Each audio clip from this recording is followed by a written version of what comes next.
Yo, what's happening, Raider Nation? It's your boy Soto here. You know what it is. Raiders versus the world, talking about the team of the world loves to hate, your Las Vegas Raiders. Alrighty. We did day one. We did day two. Day three of on-field drills is the big day. It's like the crescendo, right? It's like the mountaintop of days.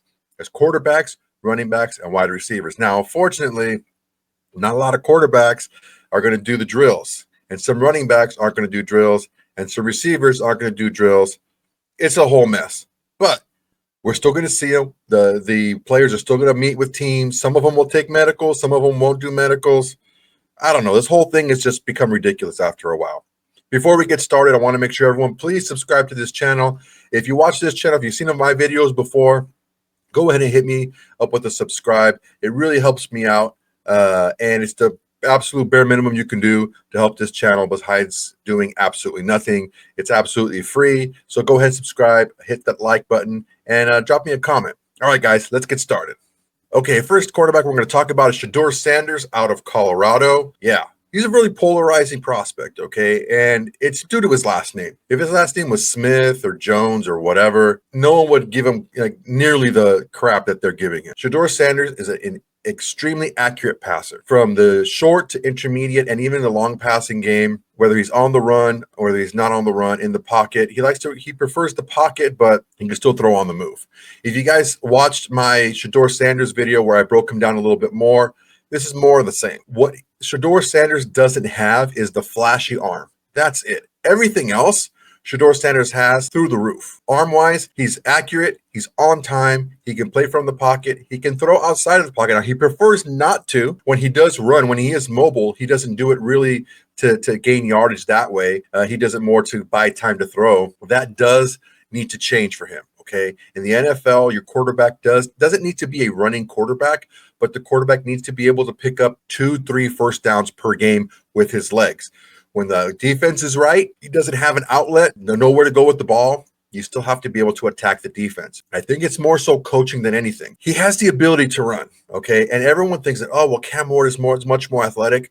I think Shedeur Sanders is faster than Cam Ward, number one. I think Cam Ward has like a 1.3 average per rushing attempt in his college career. So let's not get crazy with this whole thing, okay? I'm not this Shedeur Sanders fan, like backer or anything like that, but let's just be honest about what's going on here. The only difference of Shedeur Sanders this year to other quarterbacks from previous years and prospect-wise is the arm strength. Everything else is right there. The leadership, the toughness, the processing, the identifying the defense. He needs to get better at that, but he's still really good, especially for a college quarterback. He's light years ahead of most quarterbacks in processing information and reading defenses. Shedeur Sanders can start day one. He can. I think it would be best for him to sit for a little bit, a la like a Drake May. Okay, he didn't start right away, but he kind of warmed up as he went along. Shedeur Sanders can help any team out there that's in need of a quarterback. Any one of them, okay? He'll be an upgrade to anyone they have. The issue is his last name is Sanders, and that just comes along with baggage. Whether it's warranted or unwarranted, it just is what it is. But anyone who picks Shedeur Sanders is going to get a potential franchise quarterback. All right, up next is Cam Ward, quarterback from Miami. We all know it, okay? Cam Ward, his arm is electric. Okay, he has one of the more bendy arms. When I say that, I mean that he can throw from really any angle and get it there, get it where he needs to go with zip, with accuracy, with anticipation. Yeah, Cam Ward is a top prospect in this draft for a reason. Now, I don't want it to seem like he's this super mobile quarterback because he has never really used his mobility to gain big chunk yardage on the ground. I said it when I was talking about Shedeur, his average for yards per carry is not that great in his college career. He does tend to use his legs to buy more time to throw, which is fine, but he still needs to identify those times when he needs to pick up those first downs with his legs. The big issue with Cam Ward, he gets into gunslinger mode a little too often, okay? Now, in the college ranks, he's been able to kind of make things happen for himself with his arm because it's so talented. But I don't know that he's going to be able to do that in the pros with the way the defenses are going to play him. He needs to get much better at his pre-snap read and also his post-snap snapshot. If he can get better at that through time, I think he's going to be an excellent quarterback moving forward. But he needs to work really hard on his pre-snap read because if you don't have it between the ears, it doesn't matter how good your arm is. All right, take out what Peyton Manning went through his rookie season. He has the rookie record for interceptions. He just didn't know all the defenses. He couldn't read them. He didn't recognize them. Even though he had the talent, it still didn't work in his favor. So Cam Ward does need to work on that if he wants to be one of the better quarterbacks in the league. He has the ability physically to do so. We'll see if where he lands is going to be able to develop him. All right. Next quarterback out of Ole Miss is Jackson Dart. Jackson Dart is another polarizing quarterback prospect. We have a lot of those in this draft. This could be a funky draft where everyone thought that all the talent was last year, and then you get a lot of scrappy dudes that are just like system fits and they get to the right situations and they just end up blowing up too. Who knows? Last year's quarterback class is like this year's free agent quarterback class. There's a lot of starting caliber free agents that are available either in free agency or going to be available through trade and NFL veterans. The issue that we're seeing here is with Jackson Dart, he's kind of a tale of two quarterbacks. On one end, he can be that rhythm passer who kind of does play action, gets the ball out on time, with anticipation and accuracy. That can be him. But he's also a gunslinger. If a defense can keep him bottled up for a little while, we saw it. If you saw my Jackson Dart video, you saw he will throw into triple coverage. He doesn't care. That works sometimes, but a lot of times it doesn't. And that's his big Achilles heel. He's too much of a gunslinger. Now, as far as him being a gunslinger, I have no problem with that, but you do need an elite trait in order to be an elite gunslinger. Here's the thing with a gunslinger quarterback. If you're a gunslinger quarterback, you're either Brett Favre or you're Zach Wilson. Okay, there's really no in between. If you're a gunslinger, you either make it happen or you have a ton of turnovers. Okay, so with Jackson Dart, he doesn't have any elite trait. Brett Favre was his toughness, his leadership, and his arm strength. That was his elite traits. Jackson Dart doesn't have any elite traits, and that's not necessarily a bad thing, but it is a bad thing if you want to play like a gunslinger. What I would recommend for Jackson Dart is to go into a system that has a lot of RPO, a lot of choice routes, a lot of option routes, because he needs to be given easy throws to get him warmed up and into the system. He also has that he's almost like a caged horse that he needs to run, right? You put him in the RPO game where he can show off his athletic ability and show off his running ability. It'll kind of tame that gunslinger mentality, I think, a little bit. If you can get him in the right system, in a year or two, Jackson Dart can be a solid contributor as a starting quarterback with Pro Bowl potential. This guy has arm talent. He doesn't have the strongest arm, but it's accurate. He gets the ball out quick, and he doesn't mind getting himself into a little bit of a scuffle to let balls go. So he'll run to create more time for himself, but he also run to get first downs and score touchdowns. Go ahead and watch my tape after this one on Jackson Dart, and you'll see what I mean. All right, up next, Alabama's Jalen Milroe. He's another polarizing prospect. It's just strange. In this season, there's just these are these high reward, high risk prospects. Okay, Jalen Milroe is like the epitome of that. Jalen Milroe's elite traits are his athleticism and his arm strength. He has a cannon for an arm, but it's not all that accurate. I wouldn't classify him much different than, let's say, a Josh Allen coming out of college. Similar thing. He made a lot of yards and he did a lot of damage to opposing teams because of athleticism and his arm strength. But when he had to play more on time, he wasn't that accurate. And he was maybe in the low to mid 50s in completion percentage his rookie season. Jalen Milroe is going to be something similar to that. Now, his deep passes, he's actually pretty accurate with that. Where he gets into trouble is the short and intermediate game. I think it's more of a footwork thing, and it can get fixed with mechanics and footwork. I think that he's so used to running with the ball and moving around the pocket that he kind of moves around and keeps his feet not planted and not set when he throws, especially the shorter passes. And it kind of gets him into trouble. Okay. Again, high risk, high reward prospect here in Jalen Milroe. If you can get him into a system and you get the entire team to buy into the system and you bring him along slowly, you can have a crazy weapon for yourself in a year or two. All right, Tyler Shough out of Louisville is up next. They just keep coming, okay? These are all polarizing prospects, okay? All of them. Tyler Shough has all the arm talent in the world. He's big, he's tall, he's got a nice arm. He excels in a play action type. So if you're a running team and you play action a lot, Tyler Shough is your guy. He turns his back to the defense really well. He turns around, he gets his targets right away. He gets the ball out quickly with accuracy, with velocity, with timing and touch. His arm is great.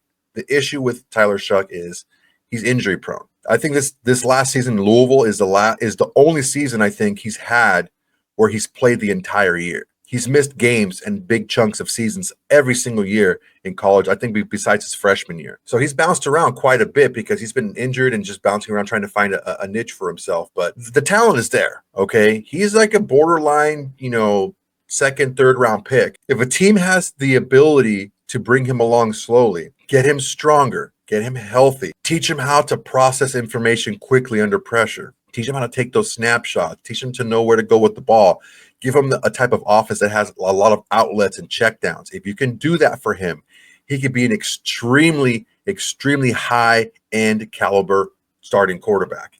It sounds crazy, but the guys in this draft class are hit or miss. These are like, you got to go for the bullseye with these guys because there's a just as good a chance as you're going to miss as you're going to hit with these guys. Tyler Shough is one of those guys. His arm talent is there. Injury history. He's a little bit older too. I believe he's going to be 25, maybe 26 by the time the season starts, but that doesn't matter. These quarterbacks are playing into their 40s, so it's okay. The issue is, can you keep them healthy? Can you keep them upright? If you have a good offensive line, a good running game, I think you can do that, and Tyler Shough could be a guy that can win a lot of games for you. All right, that was the quarterbacks, and now on to the running backs. Of course, running back 1A, 1B, 1C, 1 everything is Ashton Jeanty from Boise State. Look, we haven't seen a prospect that runs like Ashton Jeanty in a long time. And I'm talking about like the Bijan Robinsons of the world and the Gibbs and all these other guys. Yeah, that's Ashton Jeanty has it all. He runs with power, with balance, quickness, change of direction, whether it's power, whether it's zone scheme. He can beat you up the middle. He can outrun you off the sides. He can break away from you on a busted tackle. This guy has it all, okay? He showed a little bit his last season he can catch the ball out of the backfield. Like, he wasn't asked to do that very much. So if there's one nitpicky thing about his game is he needs to have a better route tree as a route runner from the running back position.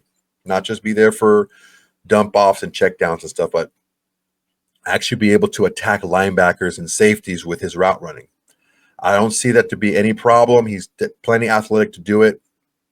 He has really good change of direction and cutting ability, so him running routes, I don't think it's going to be an issue.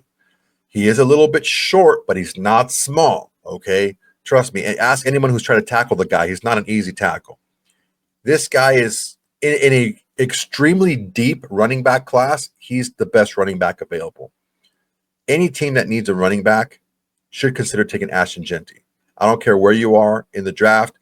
I don't know, top 10, top 15, doesn't matter. Top 5. If you take a guy and you think he's the last piece of your team, you take him. This guy is special. All right. North Carolina's Omarion Hampton is next. This is a powerful runner. This guy is a downhill, pin your ears back, run straight forward, power gap scheme. This is Omarion Hampton. He will be initially a short yardage guy, maybe first, second down type of guy, red zone. He can definitely be a Pro Bowler his rookie season if he sticks to that. Short yardage, red zone, he can definitely make it happen. He's tough to tackle. He's quicker than he looks. He's plenty fast enough. He's just so dang hard to bring down. One guy doesn't do it. Even NFL one guys. It's going to be you need to pack your lunch against Omarion Hampton. He's a big dude. He runs downhill. He doesn't try to outrun you. He'll just go straight ahead, and more often than not, he'll win that battle. All right, Caleb Johnson from Iowa is up next. Caleb Johnson is an interesting prospect. He's kind of like the Jackson Dart, but of running backs. He does everything really well, but I don't think anything is really elite.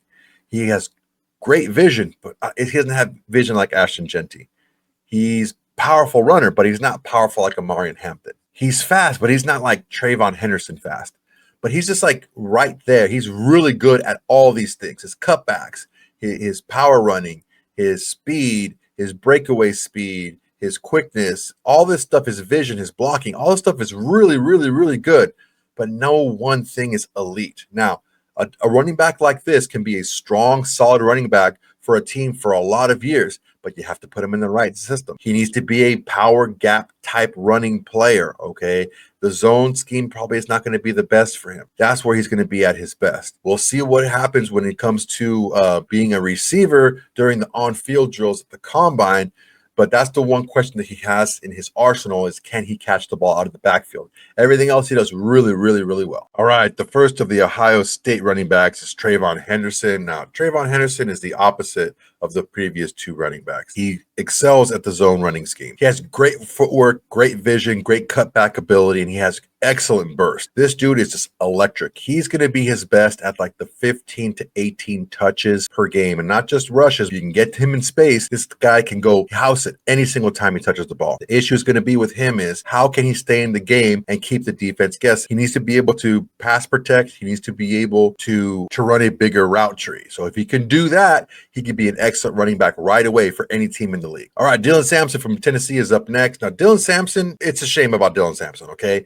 This dude is like elite. As a runner, this guy's amazing. He can do it all. He can do zone. He can do gap and power. He can pass block. He can pass protect. He can run inside. He can run outside. He can get you the tough short yardage. He can hit home runs for you. He can do all that. The one thing he hasn't been able to do is hang on to the ball. He had 4 lost fumbles. Now, he's had more fumbles than that, but the team recovered some of them. He's had 4 lost fumbles in 2024. That's tough. I don't care how good you are. If you can't hang on to the ball, you don't play on the field, okay? There's a ton of running backs out in this class, right? There's a ton of running backs in the league right now.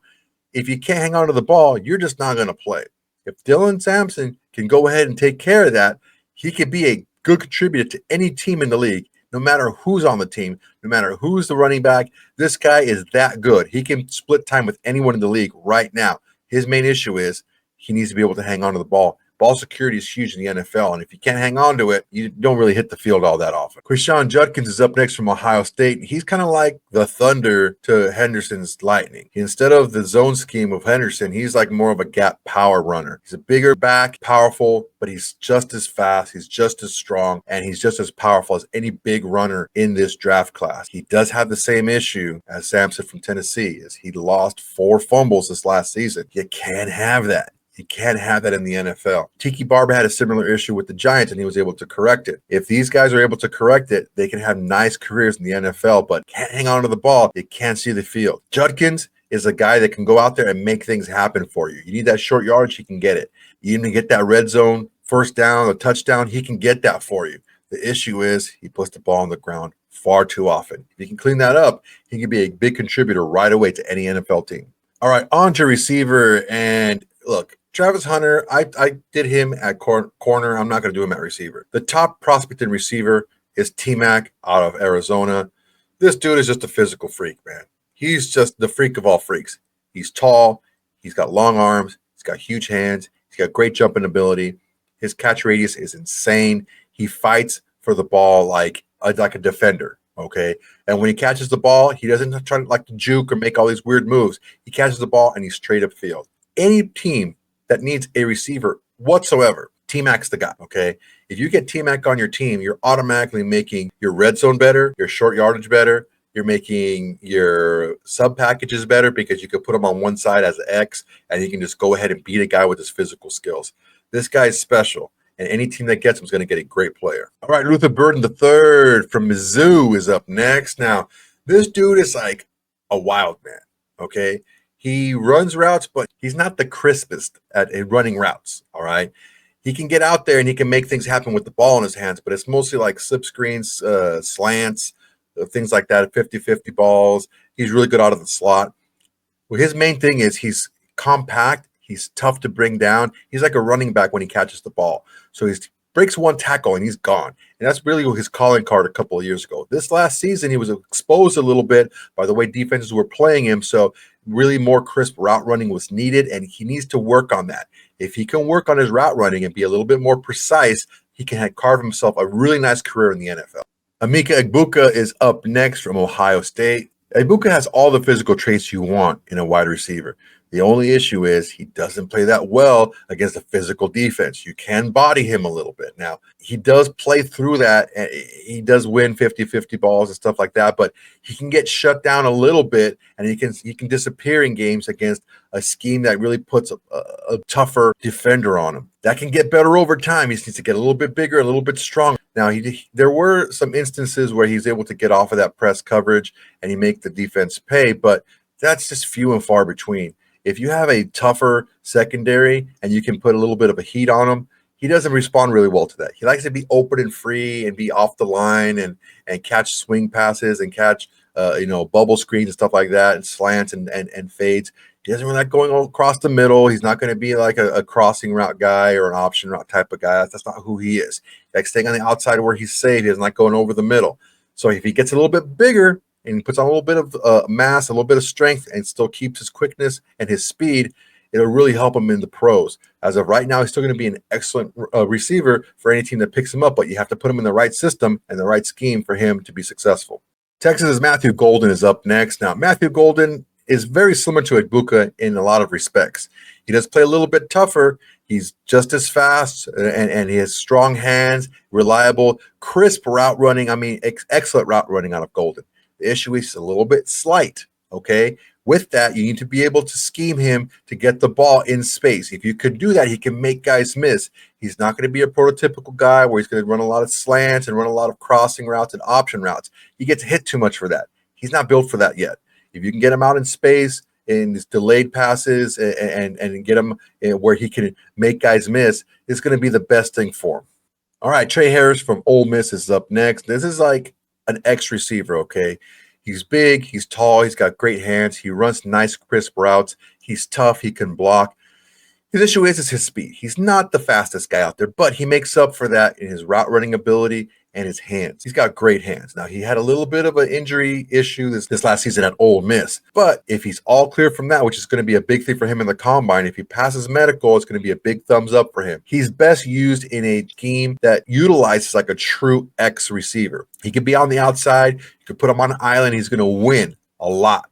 The issue is he's not going to really have a breakaway type of speed, but he's not slow. He's just not like one of the elite burners. Tre Harris can be a guy who can win on the outside for you. All right, guys, that was my time for today. That's going to be day 3, the premier marquee day of quarterbacks, running backs, and wide receivers.